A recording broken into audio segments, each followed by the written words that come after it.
Hello, and welcome to Increase Your Sun Protection, a Plan, Do, Study, Act, PDSA cycle. This is important because skin cancer rates are on the rise.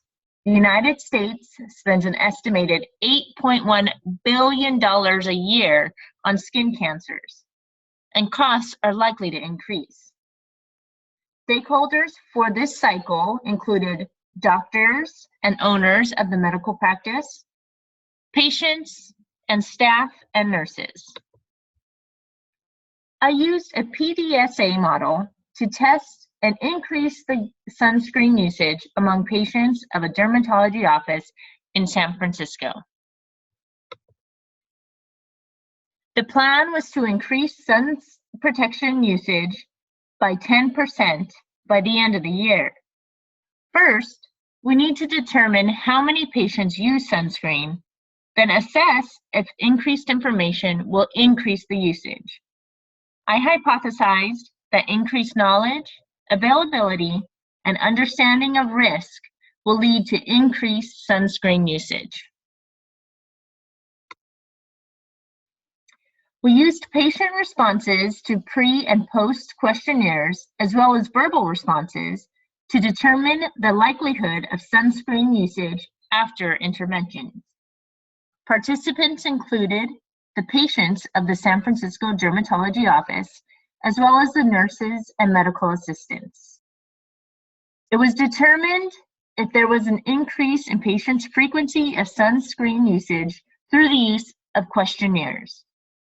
Additionally, skin cancer pamphlets and sample sunscreens were given to every patient in an outpatient dermatology office between the days of July 15th, 2016 and August 15th, 2016. We noted that not every patient wanted to answer the questions. Of the 563 patients to come in during that time period, about 40% declined to answer the questionnaire. Every single patient was offered sunscreen at the beginning of the visit. Every single patient was given a skin cancer pamphlet, and every single patient was given a sun protection pamphlet. Patients were able to read the information while waiting to be seen. Patients enjoyed receiving the goodie bag, which contained sample sunscreens and the pamphlets.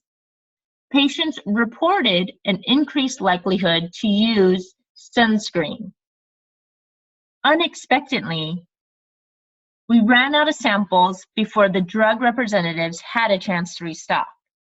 The increased usage of printing materials and goodie bags increased the cost to the medical practice. The office visit time was increased, which also increases the cost for the nurses. There was not enough time to accurately test results, and patients did not want to answer questions before and after the visit. Lastly, there may have been an unintended bias from the nurses asking patients questions directly, leading to skewed answers. We included a copy of the survey attached here to ask questions such as, do you wear sunscreen daily? What SPF factor do you use? And what would convince you to buy sunscreen? Questions such as these allowed for a quantitative and qualitative measurement.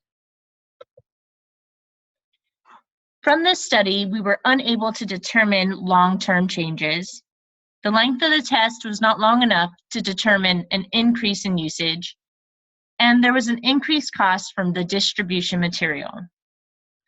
However, patients did report increased knowledge, and patients did report an increased likelihood for sunscreen usage.